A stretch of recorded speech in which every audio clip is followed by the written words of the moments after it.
Então vamos começar a criar os nossos primeiros gráficos aqui no R usando o ggplot.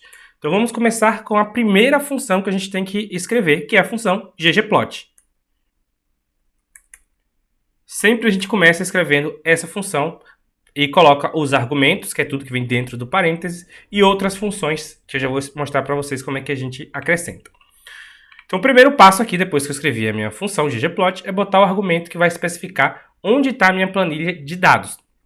A minha planilha, ou melhor, qual é a planilha que eu vou usar? Vai ser a planilha que eu chamei de plan, foi aquela planilha que a gente portou na aula anterior. E agora eu vou especificar quais são as variáveis que eu quero usar dentro dessa minha planilha. Então eu vou escrever AES, que é a abreviação que a gente usa para especificar as colunas que nós vamos usar dentro da nossa planilha. Se eu quiser saber quais são as colunas, eu posso fazer aquele view que eu mostrei para vocês. Cadê? Tá aqui, ó. VI é W, V maiúsculo e plan. Ctrl Enter.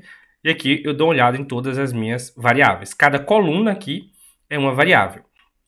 Nós vamos começar a brincar com essa coluna aqui, ó. Comprimento da nadadeira. Então vou voltar para o meu script.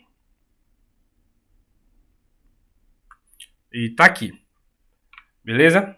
Então agora eu tenho que especificar qual é a variável que eu quero usar. Nós vamos começar explicando que x, por que x? No meu eixo x vai estar o comprimento, o R já completou para mim aqui, o comprimento da nadadeira. E detalhe importante sobre o R é que antes de eu usar essa função aqui, ggplot, eu tenho que carregar o pacote dessa função. O pacote vai ser esse aqui, ó. ggplot. Então, antes de rodar esse argumento aqui, eu tenho que carregar o pacote na biblioteca. Pronto, ó, o pacote foi carregado aqui. Dá para ver que está em azul e não tem nenhuma mensagem de erro nem aviso. Então, eu carreguei o pacote. Então, eu posso rodar aqui que não vai dar mensagem de erro. Então, rodou, ficou azul, tá vendo? Mas também nada aconteceu aqui. Aqui é onde aparecem os meus plots, ou seja, os meus gráficos. E note que não apareceu nenhum gráfico. Isso porque eu não especifiquei para o R o tipo de gráfico que eu quero. Se você não especificar, o R não plota, porque ele não sabe o tipo de gráfico que você quer. Para especificar, nós vamos ter que usar outra função. Lembra que eu falei que eu ia falar de outras funções? Vamos ver como é que a gente acrescenta uma outra função aqui, ó. Eu copiei aquele gráfico que a gente estava fazendo, esse aqui. E agora eu vou botar outra função aqui. O ggplot funciona com uma lógica de camadas. E cada camada tem uma intenção diferente, tem um propósito diferente. Isso é muito interessante porque a gente consegue alterar aspectos diferentes do gráfico sem mexer no gráfico como um todo. Isso deixa o nosso trabalho muito melhor, mas muito melhor mesmo. Então essa é uma das grandes vantagens do ggplot. Então vamos especificar. Aqui vem um detalhe muito importante que a gente tem que se atentar, que é o tipo de variável que a gente tem. Comprimento da nadadeira é uma variável do tipo categórica, ou seja, tem categorias, nadadeira grande, pequena, média, tem essas categorias, ou ela é uma informação numérica, vai ter lá o comprimento dessa nadadeira. Que tipo de informação?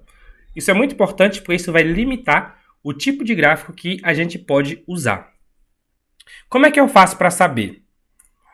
Você pode pedir um summary aqui da plan inteira, como a gente tinha visto. Opa, deu erro por quê? Ó?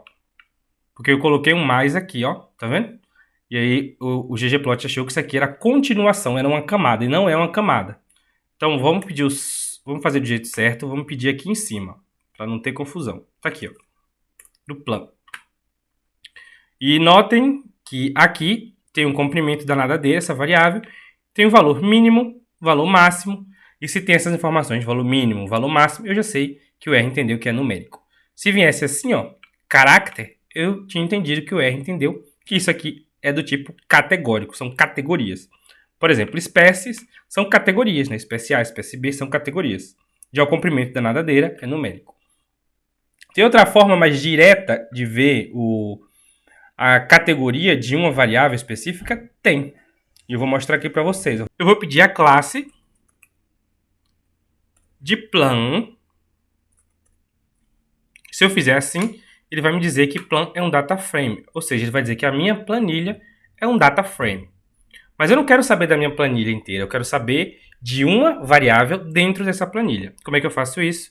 Coloco o cifrão para travar uma coluna em especial. Qual é a coluna que eu quero?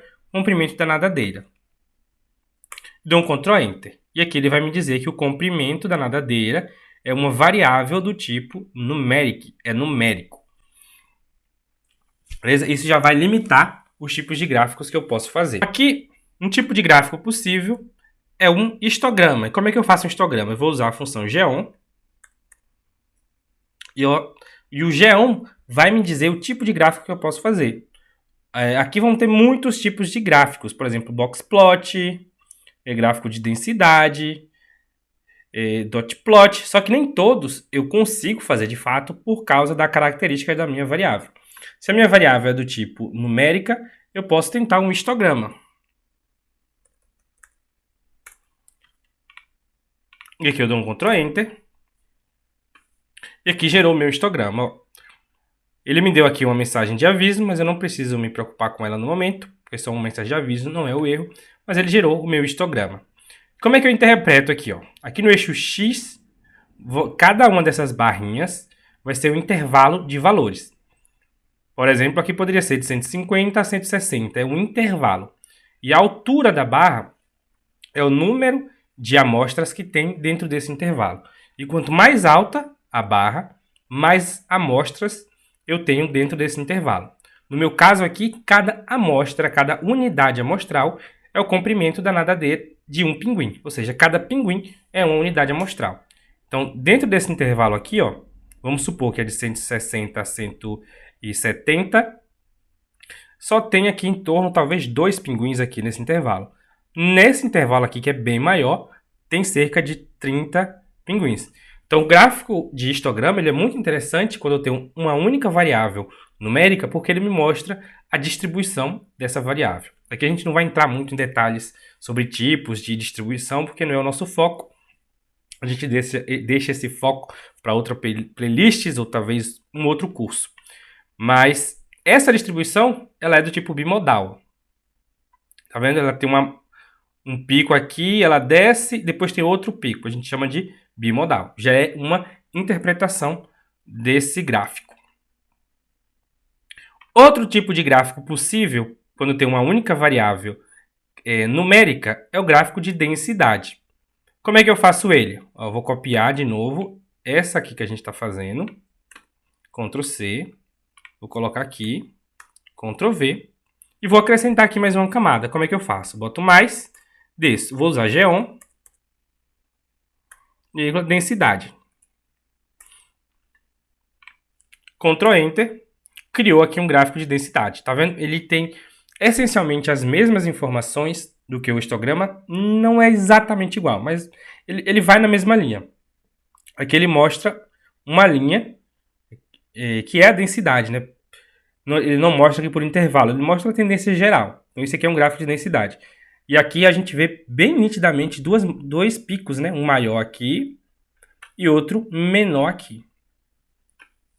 E aí você pode se perguntar, talvez tenha a ver com isso, tem a ver porque nós temos 3 espécies ali, como eu falei, 3 espécies de pinguins. Pode ser que uma espécie tenha um comprimento da nadadeira naturalmente muito maior do que outras. E aí eu vejo essas duas modas. É uma possibilidade. E a gente vai ver isso na próxima aula com o gráfico de boxplot.